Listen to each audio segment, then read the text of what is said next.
Aloha, welcome to another edition of the Above the Bridge podcast. I'm your host, Thaddeus. Shout out to our sponsors. First off, we have Defend Hawaii. If you go on their website, defendhawaii.com, figure out what you want, check out all the clothes and hats and accessories they have. Upon checkout, use promo code ATBPOD and you'll receive 15% off your entire purchase order, defendhawaii.com. Next, we have iRep Detail Supply. If you go to irepdetailsupply.com, it has a whole bunch of things you need to wash your car, detail it, make it all nice and clean. Go to detailsupplyhawaii.com. Upon checkout, use promo code ATBPOD and you'll receive 15% off your entire purchase order. Last, we have Hawaii Candy Factory. If you go to hawaiicandyfactory.com, check out what they have. They have a whole bunch of lihimui gummies. They have candies and all kind of snacks. Use promo code ATPPOD upon checkout and you'll receive 10% off your entire purchase order. All right. So this week, my guest is from Hawaii. She's currently living in Las Vegas. She's a comedian and a personal trainer. It's Kitty Pineapple. What's up? Aloha. How are you? How have you been liking living in Vegas? I've been loving it actually, except for right now because it's just started getting hot. It's like 98 degrees and my AC just went down yesterday. So my gosh. So I'm dealing with it. But other than that, I feel like Vegas has really grown on me. I'm really grateful for being here because I got to do a lot of the things I've always wanted to do in life, and I'm doing it. Oh, that's cool. Where how long have you been in Vegas? I moved here in 2012. Oh, you've been there for a while then. Yeah, like 10 years. Oh, okay. So how often do you come back to Hawaii?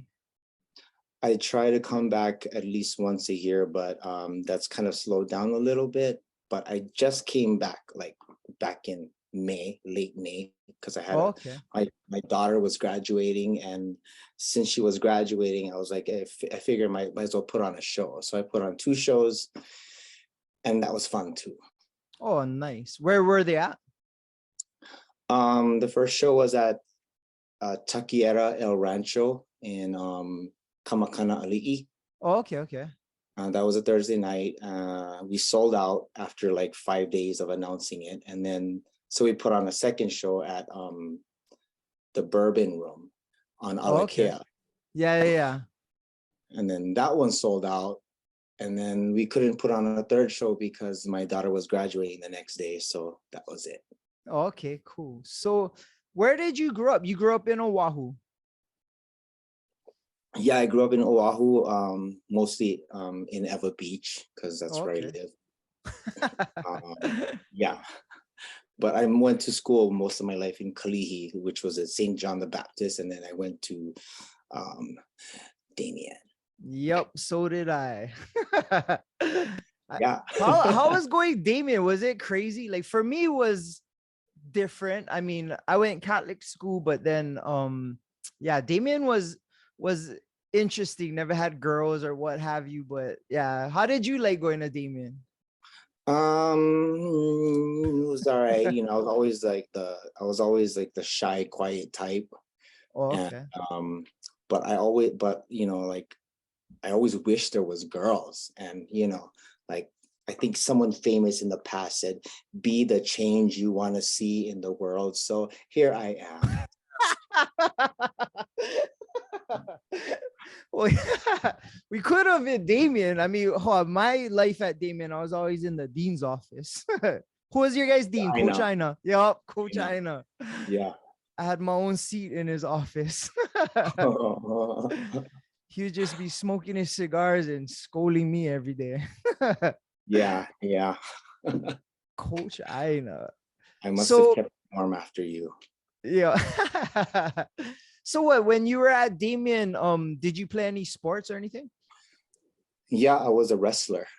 Oh, Damien had wrestling. I was there, we didn't have wrestling. Yeah, it was kind of new. And I wrestled like my first year or two, and then And at the same time, I was like dancing for Hyper Squad. You remember them, Hyper Oh, Squad? yeah.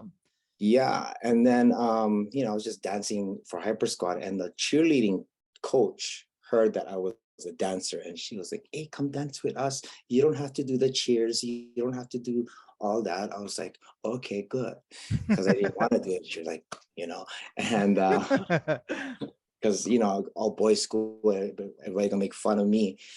Uh, but they made me do the cheers anyway. So I was like, Yeah, Damien, yeah, it was interesting. I mean, for you, it must have been kind of fun. I mean, you were a cheerleader at Damien and wrestle. yeah, I was a day, yeah, short-lived career as a cheerleader, but yeah. That's kind of cool. And let's see. So you became I mean, obviously you're in shape, you're a personal trainer. When did you start training in weights and stuff like that? I remember officially when I started training, this is actually in the 8th grade. Oh, Yeah. What happened was, I don't know if you had May Day back in the day for you. mhm. Like the May Day program at St. John the Baptist, we all had to do like one hula dance for the whole school. So my classmates was on the side saying, "Hey, we go get ripped. We go do all kind of push-ups, chest presses, whatever." And I was listening to that. I was like, "Okay, I'm gonna do that too." May Day, our program comes, May Day comes, and then we all take off our shirts. I look over there at them. I look at me. I was like, "You fuckers!" I was the only one that did it. Set me up. You're the only one that was ripped. Yeah, I was 12 years old with pecs and biceps. I'm not supposed to look like that. At least But you took it serious. I did. Did you ever work out at Damien? Because when I was there, the weight room they had was like, oh, they had like 145-pound plate. The pulley was like you only had to do the bottom one because it was holding up the rest because they was all cracked down the middle. Damien's weight room was horrible. I don't know how it Uh, was when you was there. yeah, actually, I don't think we even had that much advanced technology when I was there. We had actually like 3 Samoans, and whichever one you felt like you could lift up, you pick that one. So Sounds now, about right.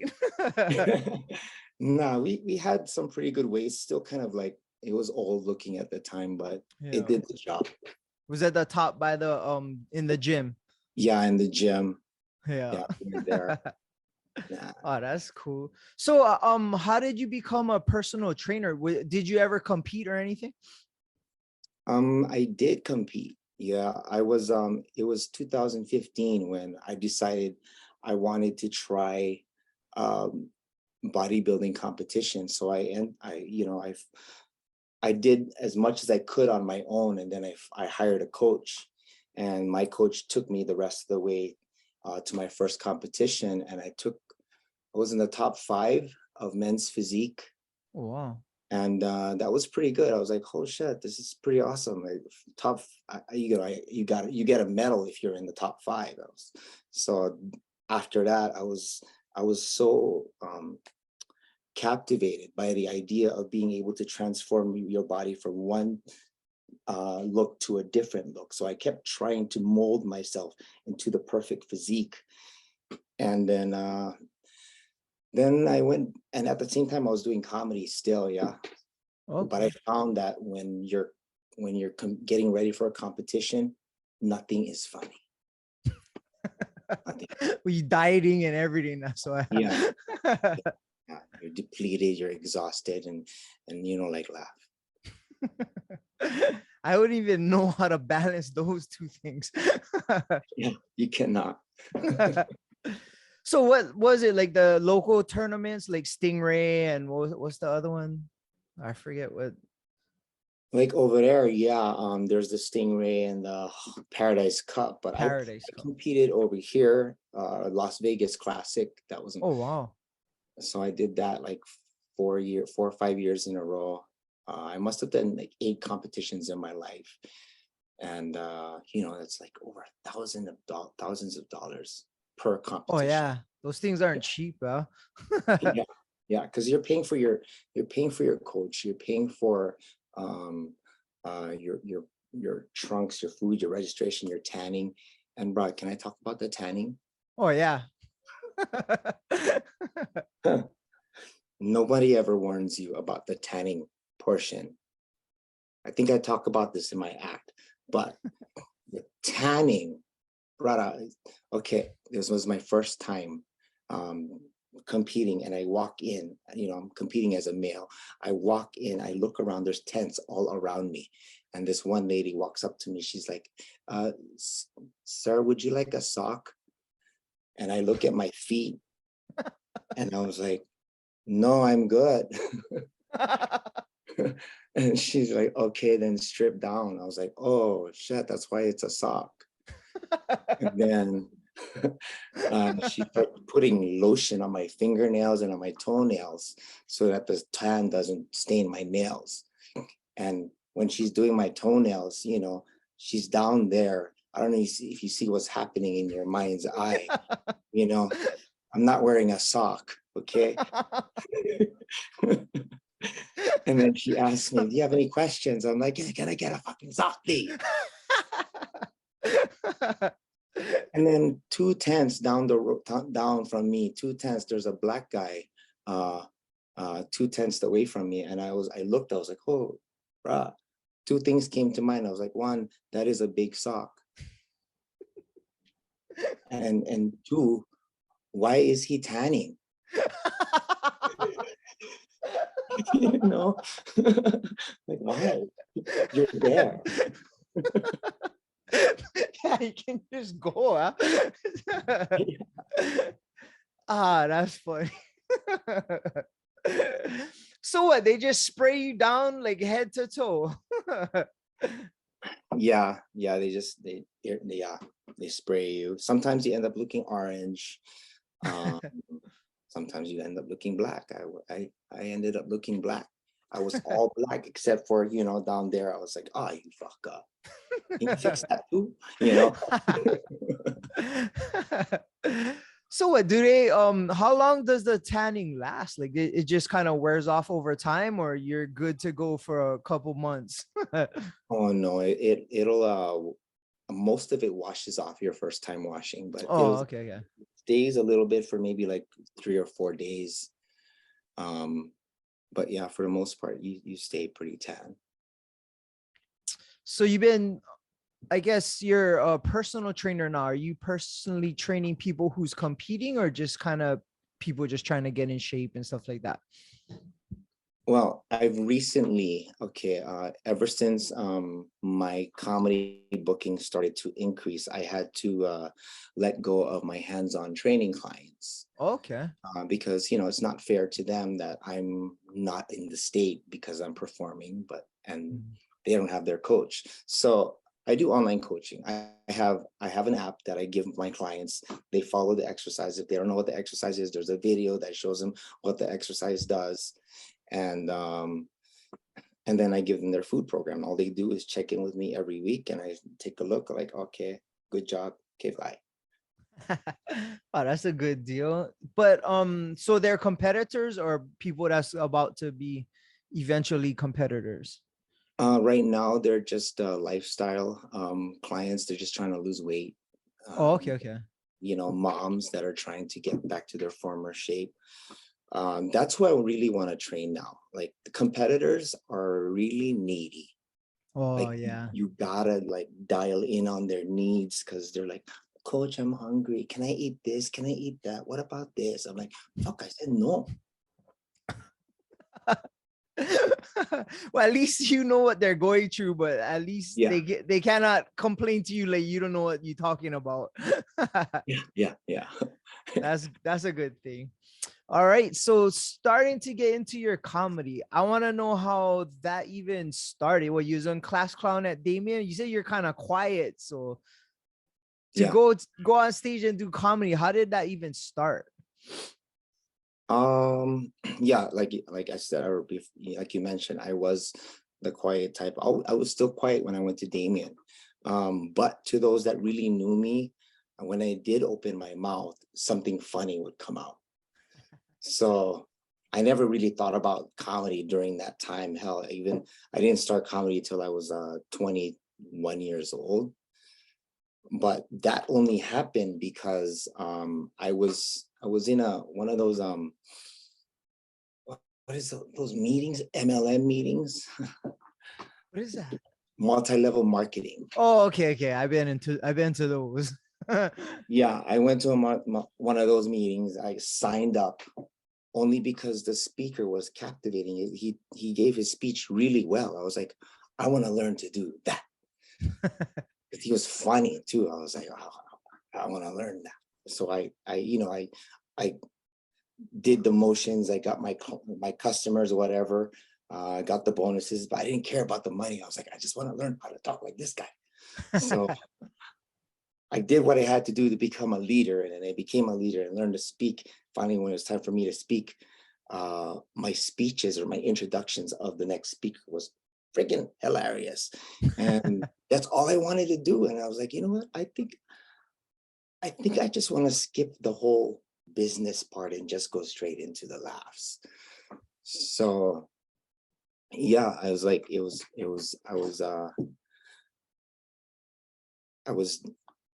I got fired from a job once. Okay. But he knew that I was a funny person, and I had this, and he was like, maybe one day you're gonna be this drag queen comedian. I was like, whoa, why would you say drag? At the time, I wasn't even thinking of that. I was like a regular guy. And then, like, fast forward to today, I was like, oh, that fucker. He's right. He's a fucking prophet.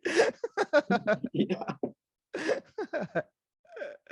Well, I mean, it worked out. So how did you start like going open mics? Like Hawaii's not really a good breeding ground for comedy per se. It's kind of not a big market. It's getting better now. It's getting kind of better now, but I guess back then it wasn't kind of predominantly like popular, right? Would have bunch of local guys doing open mics. Yeah. When I started, that was December. I went to my first open mic December 1st, 2005. Where was it at? It was at Sharky's Comedy Club in Panama Hatties in Aiea. Okay. You know where's that? Dixie Grill? Yeah. I know exactly where that is. And I just went there to observe, and I saw all the open mic comedians doing their thing, some killing, some bombing, and I was like, I can do that, because he bombed. And then the following week, that's when I finally got on stage. I did my set, and totally bombed. But after I got off stage, I watched the video, and I was like, oh wow, I gotta get good at this. The following week I came back, and then it's a contest every week, so you can get on the main show. The following week I came back, I fine-tuned my 5-minute set. You only got 5 minutes. Okay. And destroyed. So I made it to the main show that following week, and I was like, all right, this is what I want to do. And I gotta tell you, like, when you get that boost, that ego boost at first, you feel like you're a newbie. You feel like you can do anything, you can perform anywhere. 6 months in, somebody books me to do a corporate gig, Big Island, for 45 minutes. Oh. I'm 6 months new as a comedian, and I'm taking a corporate gig. You got to be clean, and you got to be funny for 45 minutes. I had 5 minutes of dick jokes. It's been a good 5 minutes. It was not. It was good for 5 minutes for that club. But for the corporate event, bruh, after 3 minutes, I saw the booker in the back doing this. Oh, for real? Yeah. Oh. I didn't even get to finish the whole 45 minutes, thank goodness. But you still got paid. I got paid, yeah. Okay, that's good. The money. but I got paid, and then like I got so drunk that night because I felt like shit. Um, and then the following morning, I was supposed to get a ride to the airport. Guess who had to take me back to the airport?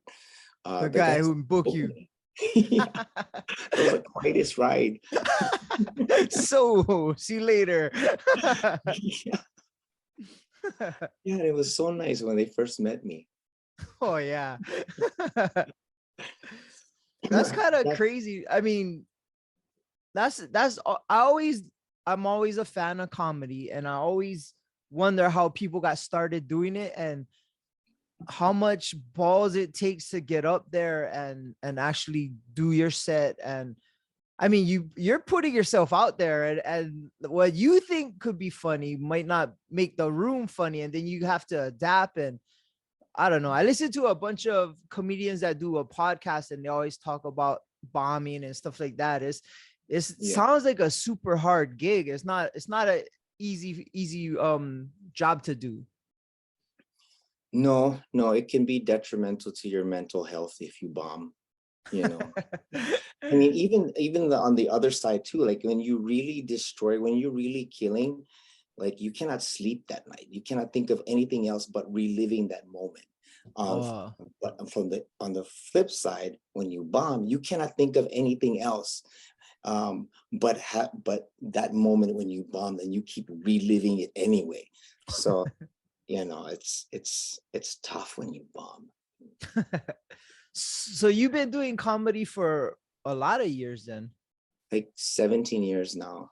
Yeah. All right. I mean, I see your videos and I watch your clips, and like you have me laughing, and I definitely like that's why I reached out, because I was like, oh, I gotta get this person on the show because this person has a unique style of comedy I've never seen.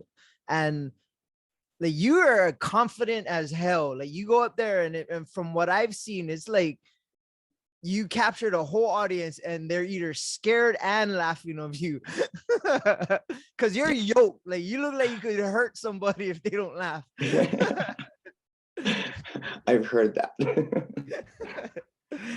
Like I bet But I'll you have a lot of humor that's kind of local based, right? You talk pidgin, and how does that transcend to a mainland audience? I mean they get most of what I'm saying, but like um and it really and a lot of times the accent it depends on what I'm drinking that night. Really does. So how does that work? Tequila is what? Mocahantes. No, it's the kind yeah, tequila, but not just tequila. It's Heineken. If I have a Heineken in my hand, the milk comes out. The Eva Beach come out. Yeah, I don't know what it is about green bottles, but yeah, it reminds me of Sounds uh, right. yeah, so that happens. Or but then if I'm sober, for the most part, I I kind of scan my audience. I know who my audience is. If they understand Pidgin, if I know they understand Pidgin, I will just be me. Yeah, yeah. If not, then I will speak to them in the language they understand, which is this. I sound like a valley girl. How's everyone doing tonight? Very good. Okay, good. You know, Starbucks girl. Huh? yeah, and yeah. So how does being on stage you interact with the audience? Like I always want to know, like, how do you handle like heckling, like people heckle you or whatnot? Like, Um, I used to get heckled, but ever since my arms started showing, they stopped doing that. I don't know what it is. you got big arms. But for the most part, they don't heckle me, but I do love talking to the crowd. And for the most part, if they like me and I can tell they like me, then they'll talk back. Yeah. So like the when I did that show in Taquiera El Rancho, they were in it was an intimate crowd. They were right in front of me, and they were ready to laugh. So I knew I could talk to them. Oh, And that's good. when I did, I mean, you've seen the videos. I had fun. That's good. And I mean, I guess that's what it's about. Did you have a lot of family come in and watch your show? No. It was just people. How did people know about it? It was just off internet. Yeah, it was all that first night was all TikTok and Instagram people. Oh wow. Yeah, because okay, what happened before that show? Like 3 weeks before that show happened, in nobody knew who the hell I was. Like, I was just posting videos on TikTok, and like they slowly started getting like views and stuff like that. But that one video about Hawaii traffic, or traffic in Hawaii, That's how when I've that seen it. when that went up, everything else went up. My followers went up, even Instagram started to go up. And that's when, and so when I tested it out, I was like, hey, I'm gonna do a show. And then when I put the tickets out, people started buying. It was like within 5 days it sold out. I was like, wow, I love TikTok and That's Instagram. kind of cool. So do you edit your own videos and stuff? I do. I went to film school here in Las Vegas. Oh wow. What do you use? I used Adobe Premiere. Oh, okay. Yeah, I was trained on Avid, but Premiere is easier. I just recently started using Final Cut Pro. Oh yeah, yeah. Premiere is what, more for Windows? Not necessarily. I work on a Mac. Oh, okay, okay.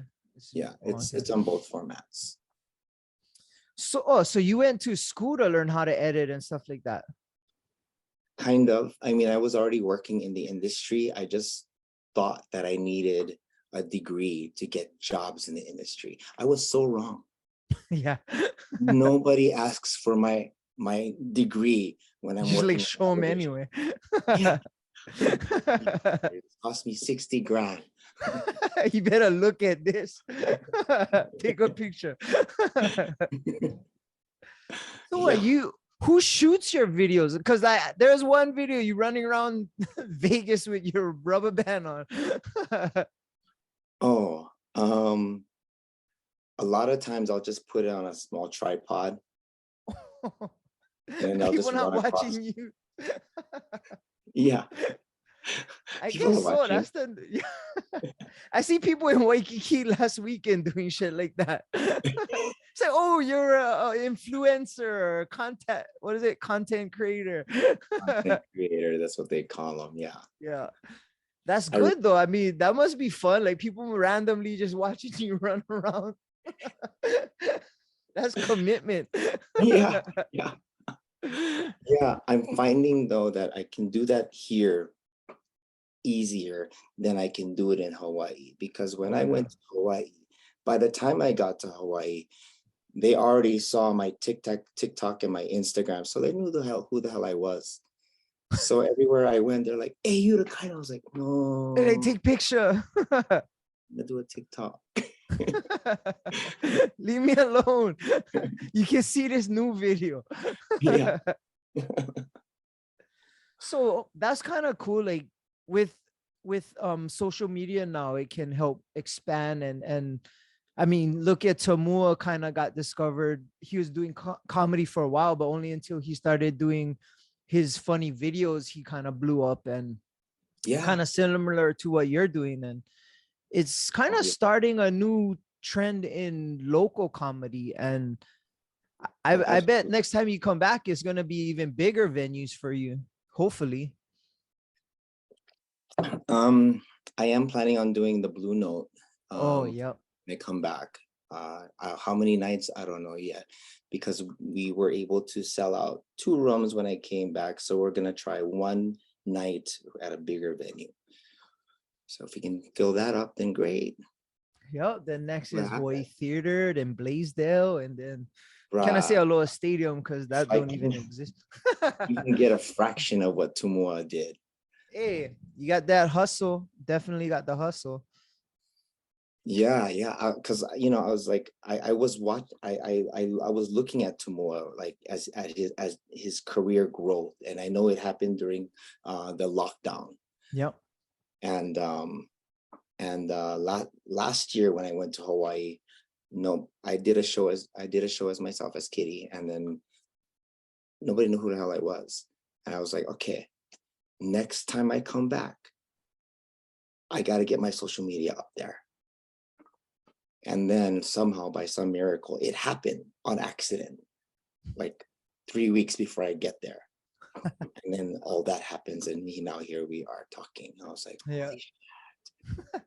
I don't think that's accident. Like, opportunity present itself, and if you're doing some, like, I always feel like consistency is the key. If you keep working towards your goal, something will eventually hit, you know what I mean? And then it could be that one moment where something hits, and then it's like, oh, that was the moment. But I'm guaranteed there's a whole shit ton of back work prior to that moment that got you to that moment to get you to that next level. Just trying to figure out what works for you, you know what I mean? Oh yeah, and all that, the back work was 14 years of being comedian David Lee.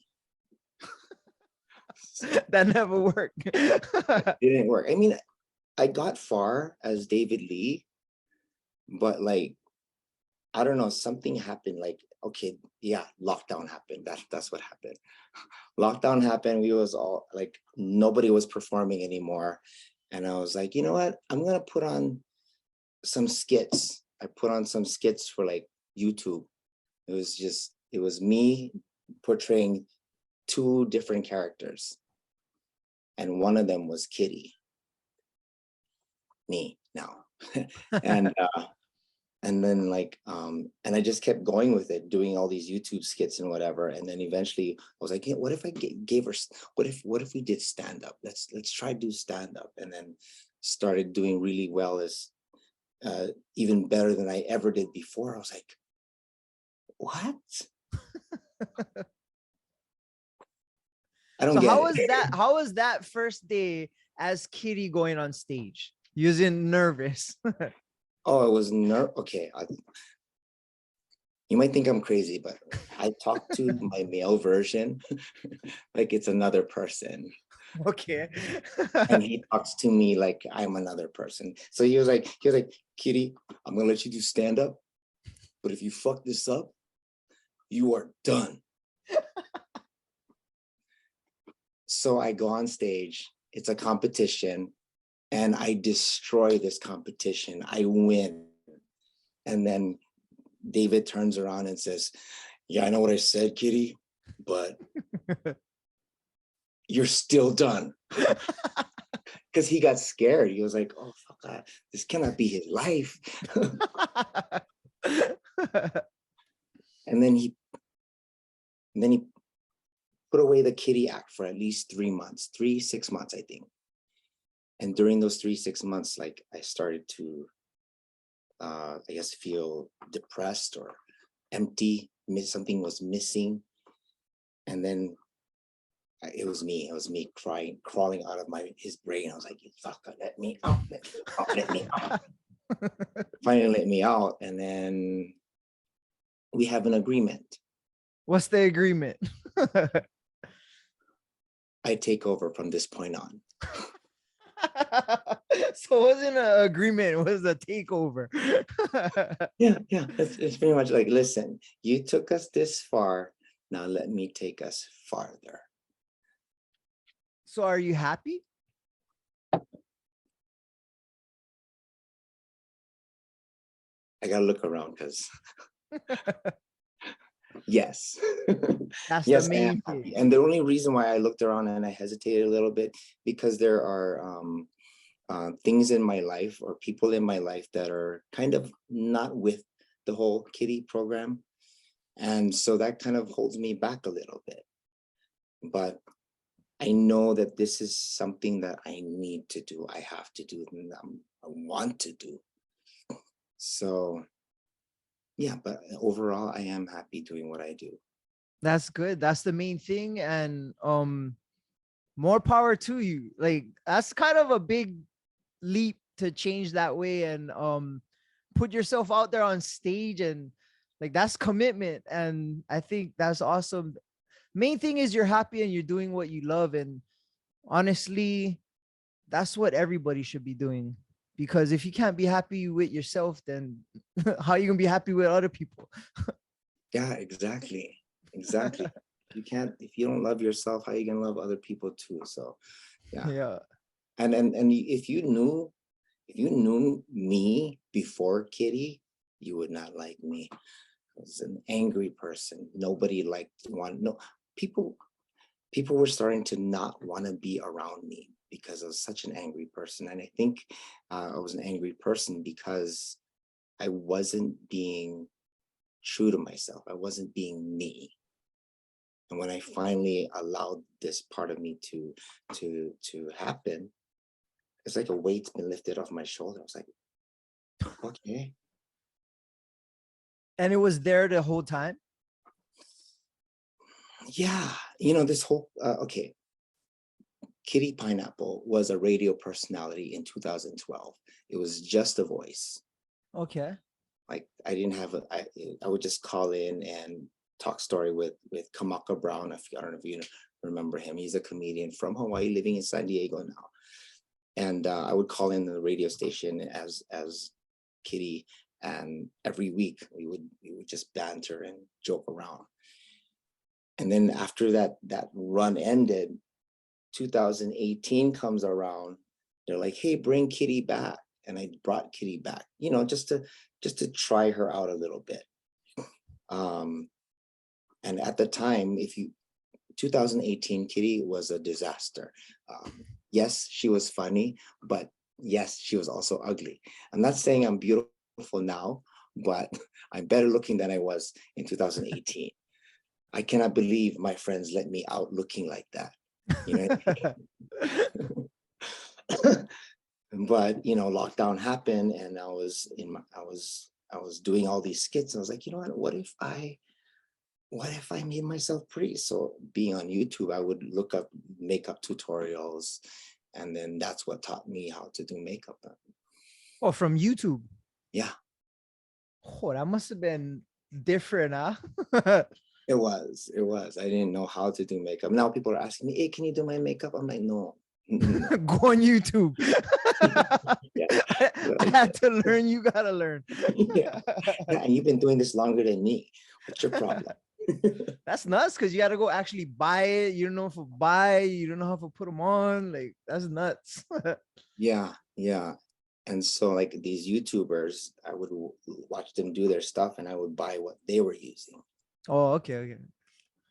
That's nuts.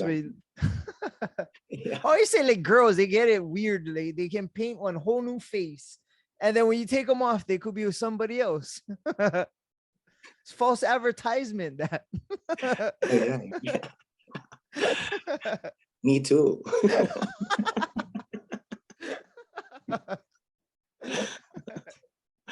You see me now, but you see me tomorrow morning like, oh, who are you, brother? Whatever, beach brother. Yeah. So what? So you've created this character and became it, and that person was already inside you this whole time, and I don't know if you knew, but was it hard to let other people know? Yeah, only because I wasn't sure where this was coming from. Like, is this the result of me having done method acting where I really immerse myself in the character and now I can't get out? Or like you said, has it always been there? So that's a good question. I don't know how to answer, but my cousin kind of confirmed it for me. Like, cause she was like, you know, I kind of knew this was you because you used to try on my clothes. I was like, what? I remember. What a memory start. That's how it was too. You got the, like back in the day, I got the letter from Damien, the yellow letter when like maybe like 5 years ago when all the Catholic schools was getting busted for molestation or something. Oh, I got the letter from Damien. I had to think like, oh, one of these brothers or one of the priests would touch me, I could have a lawsuit. We just talking about this at the reunion. I was thinking, okay, I'm good. Nothing's popping up. maybe I gotta take mushrooms or something, and then something will click. All them bad memories that you suppressed is gone. Yeah, I don't even know. I mean, during my time, I don't think anybody in my class was like dealt with that. Yeah, me neither. But Yeah, we got a letter, or something happened. yeah, yeah. So Yeah, yeah, I just had my reunion and my classmates was brought up the letter, and I was like, "Why? One of you fuckers got touched? Let me know who was brought up." I don't like saying names, but some suspected brothers that was. you just had a reunion, like what was that? I'm not gonna say numbers, but around there. Because I'm Was it really where? 2001. Was it really when reunion was more like some of us went Buffalo Wild Wings and got drunk and then went bar hopping. All right on. Yeah, it was cool though. I haven't seen those guys in a long time, and it was cool to know that I still get all my hair and most of them never. Yeah, yeah, yeah. Yeah, it was good fun. It was good fun though. Was cool talking about old school days. Oh wow. Oh, can't wait till your reunion. You're gonna trip everybody out. I'm pretty sure they all already know because of social media. But you know what? I never even had my reunion at all. Not 1 5, not 1 10, 15, or 20. Yeah, Because us our too. class president was MIA. I was like, oh, okay, whatever. Us too. It was just a random classmate went on Facebook and got us all together. Wasn't like on formal reunion or nothing. Was cool though. It was super cool. Yeah, I mean, it would be nice if maybe Damien just had like just one event and brought back. And if you wanted to go, you had to be alumni. That'd Yeah, be cool. that would be cool. They used to have the luau back in the day, and then They don't do that Frank de anymore. Lima. I don't know. Frank de Lima would come and do his bits. Yeah. Oh yeah, yeah, yeah. Was he was Damien, right? You Yep. and Damien? Yeah, Oh, he used to yeah. practice at lunch. He would come our lunch and he would go on the podium and do a little bit of his bit, see if it worked. Yeah. It's kind of Wow. cool. So comedy now, how since the pandemic you were totally shut down.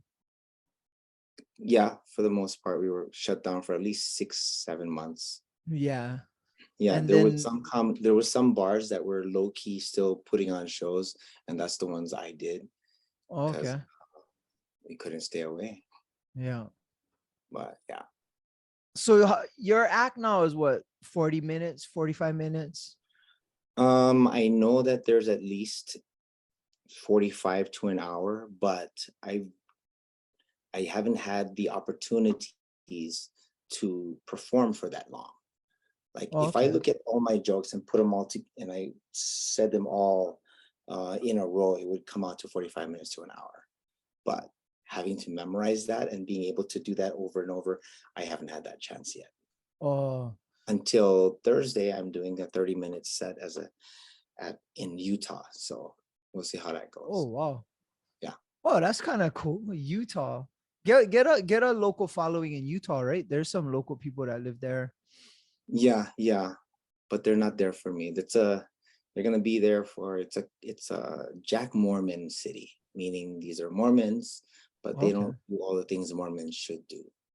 Oh, wait, Mormons don't drink, huh? These do. Oh, okay.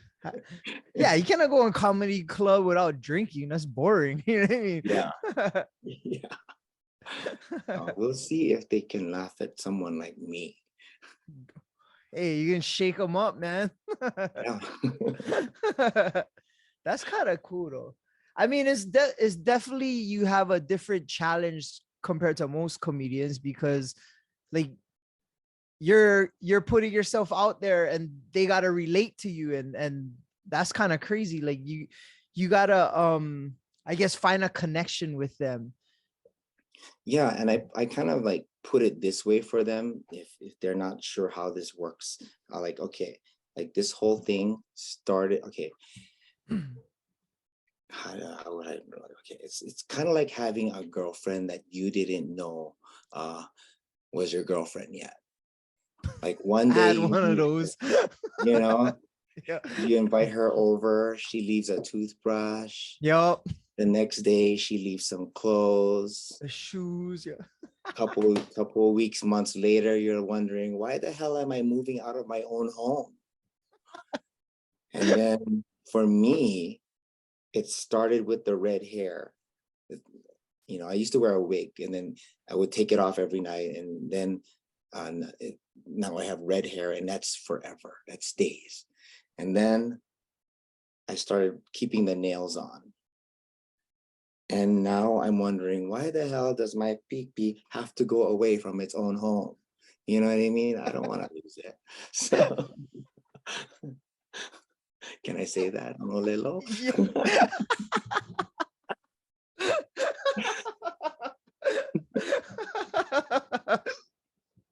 Sorry. You learned something. I don't know, want to know how. That's good. So see, now you can relate. Okay.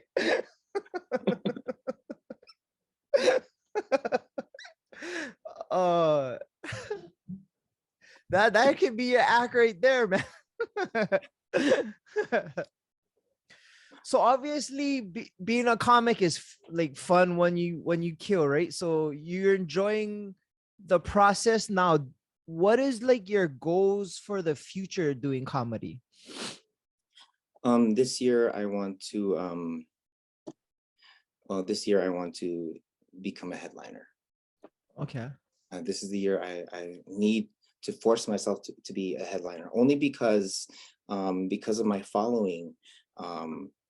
I'm finding that I'm being pushed to the last spot because people come to see me, and the bookers, they don't want my crowd to leave after they Oh, see me in the middle of the show. Because if I go in the middle or early, they're gonna leave after they see me. you're done, gone, and whoever's headline is in an empty room. Yeah. So a lot lately, they've been putting me last, which, you know, it's like, all right, it's kind of an honor because you're saving the best for last, but still, it's like a lot of pressure. Now I gotta be funny, which is my job, but I Yeah. don't want that pressure. I want to be really funny in the middle, and then good luck if you Yeah. can follow that, you know? It makes you look better, huh? I I'm not just trying to killed see this the other room and person. yeah, try follow that. I just don't want to go last. Yeah, yeah. But I know eventually that's where I'm heading, and that's where I have to be. So yeah, Yep. at the end of the year, like plus I have these tapings that are going to be coming out soon. So Oh, like what is it? A like a special? comedy Like special. oh, okay. Like I shot one last year, still hasn't come out. Still waiting on that. But I'm shooting a Phil Am comedy special in California next weekend. So Oh, wow. that should Oh, so you're expanding. You're traveling to do this stuff too now. I am. Yeah, it's exciting. It's like, and when people call you from another state, like, hey, we want to book you, Kitty specifically. I'm like, okay. Come in. Yeah. That's super awesome. Huh, so within the last like year or so, like things starting to really pick up. So how does that feel? You must be super excited. Yeah, yeah. Actually, not even the last year. I would say May. Oh, recently then. Yeah, in May things really started to pick up, and then because I was sitting in my TikTok was sitting at like 3,000 followers, and then when the Hawaii traffic video blew up, it shot me up to like I'm almost at 30K now. Oh, wow. And then my Instagram was sitting at 1.5, and now it's almost at 10K. So like as that grows and the fan base grows, now I have to really put myself in a polished act. Yep. This is what you signed up for is happening. Like this is what you've been grooming your skills and honing all your skills for the last 10 years. Like you gotta, yeah, this is it. This is the Yeah, moment. yeah. And you know, it's you're never prepared to be a headliner. I mean, like, Yeah, but they say that about being a parent too. I wasn't prepared when I had a daughter. You just gotta do it. yeah, you just gotta go for it. You Sink or gotta swim. own it. Yep. Sink or swim. Yep. Yeah. And I've always, you know, been the type of person to rise to the occasion. So I really gotta work. Yep. That's I good really though. gotta work.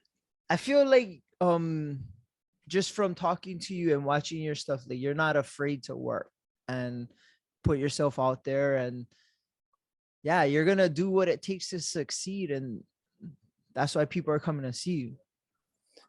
Oh, yeah. I mean, since the whole thing with TikTok and Instagram, I have been posting something every day on both platforms, Good. trying to make it entertaining for people because I can't keep posting my jokes. Yeah. Then You you're not know, gonna have nothing for doing your show. I made that mistake. Yeah. I put my entire act on TikTok and Instagram, and which it's, you know, it did what it did to get me to where I am now. But when I went to Hawaii, it was kind of like they knew what I was gonna say. They were just watching Mm. the live version. So that's when I really had to throw in a lot of crowd work. Oh, how's that? I always thought that's must be the hardest because that's kind of impromptu, and like some people might take it weird, or like just to work the crowd is like you can't be prepared. It's just you gotta fly off the dome, and yeah, impromptu speaking, I guess. Yeah, for the most part, and it's a lot of that. That's what drives me now. I mean, Yeah. you asked me about goals. That's another one of my goals is to get really good at doing crowd work, because when you do crowd work, you make the audience feel like they're part of the act. They're like they're special. Like, wow, this will he's talking to us. He doesn't say this to anybody else. Um, or she. Yeah. Wow, I just Ah. misgendered myself. Anyway. um, but yeah, it's one of the goals. It's because it's like a drug. You're like you don't know what's gonna happen, but when it hits, you're like, oh yeah, let's do it again. So That's nuts. I don't do that. I don't do that. I'm just saying. Obviously, because your arm is bigger than my leg. Yeah, you got me. Now I gotta go gym after this. Great idea. I didn't do that yet. It's late over there. What time is it? Almost Almost 12:30. midnight. Oh shit. That's 12:23. But yeah. But yeah, it's that's one of the goals, just to get really good at crowd work. Well, I'm gonna be in Vegas, I think mid-July. I'm gonna see if you got anything going on. I would love to come watch your show. That'd be cool. Yeah, Yeah, I know for for sure sure. right now I have a show on July 8th. That's a Saturday or a Friday, one of those days. If you're around there, I here think during that it's time. like the 17th to the 17? 20 something around there. Okay. Yeah, Yeah, I'll something like, look if you got something booked. I'll come check it out. That would be cool to see your act live for sure. oh yeah, So for what? How's it been writing new material? sure. It's slowed down a little bit, only because like, I mean, I am consistently, I'm still writing, but my focus now has gone from writing to being comfortable doing crowd work. Oh, I see. Oh, So so a lot of your act is crowd work. a lot of it is going to be crowd work because I have at least 30 to 45 minutes worth of material. Okay. But that's there if I need it. So my goal is to go into a show to just talk to the crowd. And if I feel like I'm losing them, I'll just like, all right, come here, you're in. Oh, mean. And then I'll go from there. I'll go into my act and go back into the crowd. And if I feel like I'm losing them, all right, you guys. And then, it's like a strategy that I have. Oh, that's cool. So I want to know what would have been like your worst moment in comedy and what would have been your best moment in comedy. I would say my worst moment in comedy was that situation when I took Oh, that. the corporate gig. Okay. Yeah, I Oh, mean, that because thing stuck with you for a while. it stuck with me. The whole island heard about it. All the comedians in Oahu knew. Even Oh. Andy Bumatai heard. Oh, So that that's why was it. you moved. No, no, no. I'm gonna go change my name, change my look, and then like I guess to answer your question about my best moment in comedy, I would say Taquiera El Rancho. Hmm. That one right now is at the very top of all my shows. I mean, I performed the Hawaii Theater multiple times with Rex Navarrete. I don't know if you know Oh, him. okay. Yeah, I know him. Have you ever seen him? Have you ever seen him in Hawaii I Theater? did. He I was have there? not at the theater. We had him at Pineapple Hut, was it? Yeah, Pineapple Hut one time. Oh, okay. Because I was gonna say if you saw him at Pipeline Cafe or Hawaii Theater, then you would have seen me as a male performing because I was his opener for Okay. a few years. And then yeah, moved. So Uh, that last gig in Hawaii was your favorite moment in comedy. oh yeah, yeah. What made that one so special? That was the moment I knew that I could do crowd work. Oh, okay. Yeah, like all of this is really new to me, and like I kind of just forced me out of my comfort zone. And when you're not sure what the hell to do, you just do it. Um, it's rewarding because you're like, oh, shut up, this is new, you know. That's cool. Well, plus it was here in Hawaii, so that kind of must have meant something special. You know what I mean? Oh, totally. Yeah, yeah, yeah, yeah. Like I got to, talk the way I'm talking to you. It was just easy. It was like, how you? How you? You work for a rail? Brought up. Are you? That was an easy one. I was like, oh, Yeah. this is gold. I seen. What was the Yeah, other I went video I up was on TikTok. watching? Yeah. Yeah, you had some funny ones. Oh, I know which one. Today, it happened to me today at the gym, the one you just posted. And I watched it at work and I was at the gym and the same shit happened to me and I was dying. Fucking bitch. Yup, I was doing, the lat pulls. Yeah, yeah, yeah. And okay, I've looked at and they had the fly machine open. And I was like, okay, this is my last set. I get 5 more and I'm on it. And right when I was done, somebody sit down and I had in your head, you fucker. And I was just telling my dad that. Oh, that drives me nuts. That and these fucking guys that throw their towel on one machine and then use another machine, put their water bottle on the other machine. It's like, this is not your gym. Yeah, yeah. And it's worse, especially when their other machine is across the gym. Yeah.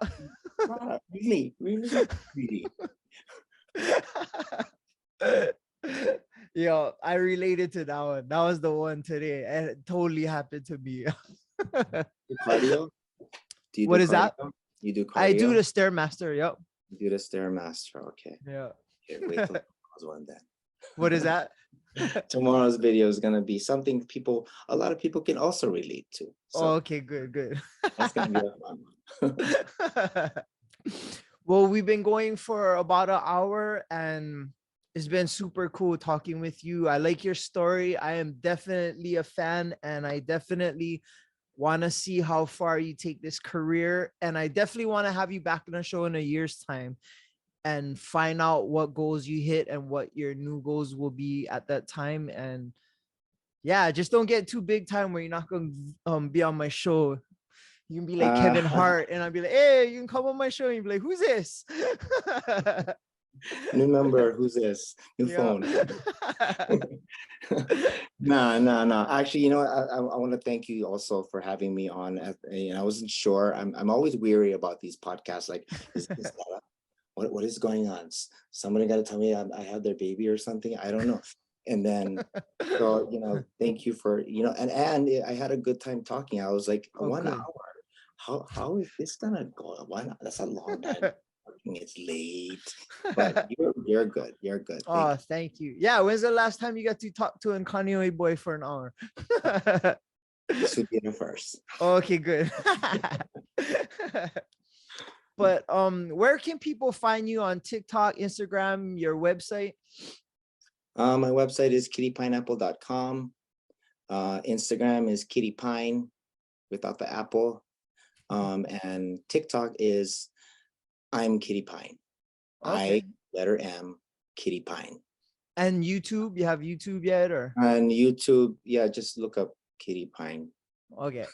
So Kitty Pine everywhere. That's pretty much. Except for TikTok, there's 2 extra letters, but yeah. Oh, right on.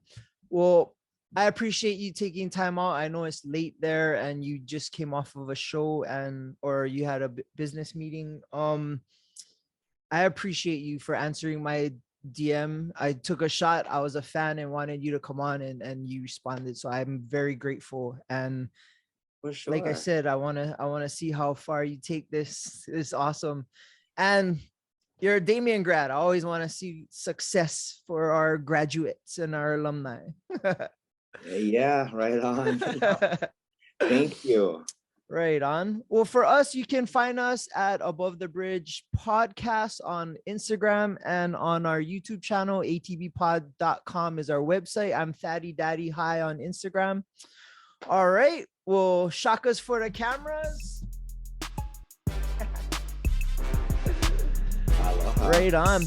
We're out. Shout out to the Artist Group Network. Aloha.